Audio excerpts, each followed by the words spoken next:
నమస్తే అండి. సాలిహుండంలో వేణుగోపాలస్వామి దర్శనం పూర్తి చేసుకుని పక్కనే ఉన్న బౌద్ధ స్తూపాలని చూడ్డానికి వెళ్ళాము అందరం కలిసి. వేణుగోపాలస్వామి టెంపుల్ కానీ, బౌద్ధ స్తూపాలు కానీ ప్రకృతి అందాల మధ్య చాలా బాగుందండి. ఇక్కడే మేము చెట్ల కింద ఆధ్యాత్మిక క్విజ్ అవి పెట్టారు. తర్వాత కొంతసేపు ఆహ్లాదమైన ఆటలు కూడా ఆడుకున్నాం.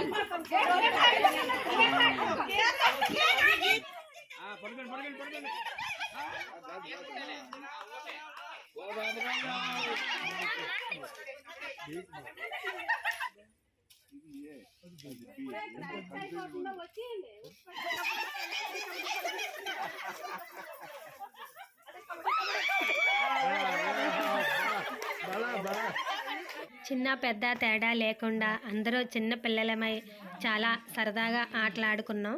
తర్వాత ఇక్కడే వనభోజనాలు చేసి తరువాత బౌద్ధ స్తూపాలు చూడడానికి కొండ మీదకి వెళ్ళాము.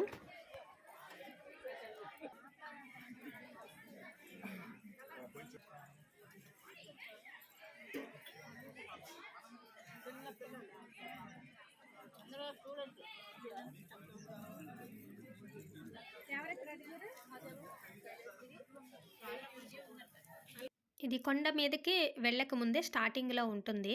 అంటే శిథిలమైన విగ్రహాలన్నీ కూడా ఒక మ్యూజియం లాగా ఇక్కడ ఏర్పాటు చేశారు.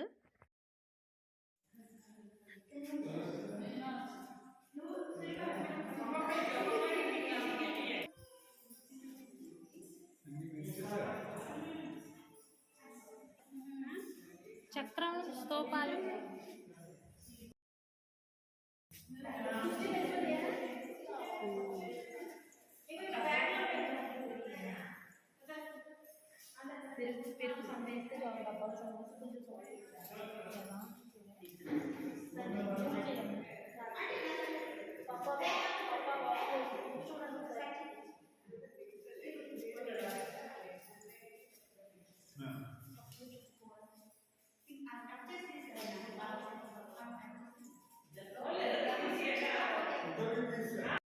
ఇవన్నీ చూసుకున్న తర్వాత కొండ మీదకి వెళ్ళాము.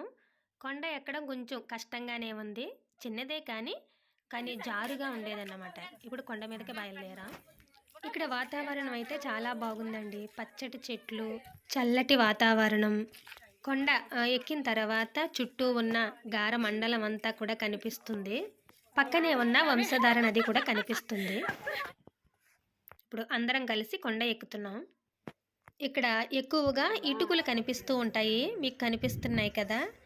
ఈ ఇటుకల మీద ఏమిటంటే ఎక్కడ చూసినా బౌద్ధ లిపి రాసి ఉంటుంది. కానీ చూడవలసిన ప్రదేశం అండి. చాలా ఆహ్లాదంగా చాలా బాగుంది. పెద్దవాళ్ళు కూడా ఎక్కేశారు.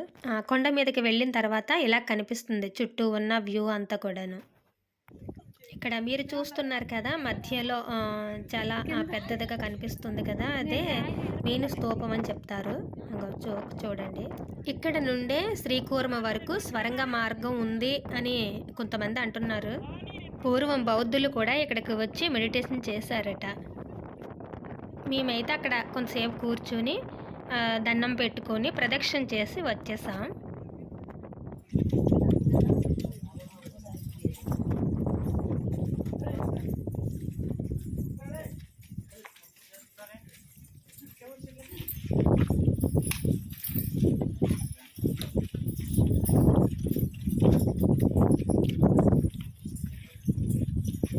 అందరం కలిసి సరదాగా బౌద్ధ స్తూపాలని, వేణుగోపాల స్వామిని దర్శనం చేసుకుని అక్కడ అందరూ ఫొటోస్ అవి తీసుకుని చక్కగా స్వామి దయతో అందరం ఇంటికి చేరుకున్నామండి. అవకాశం ఉన్న వాళ్ళు వేణుగోపాల స్వామిని దర్శించుకోండి. ఆ స్వామి అనుగ్రహం మనందరి మీద ఉండాలని కోరుకుంటున్నాను.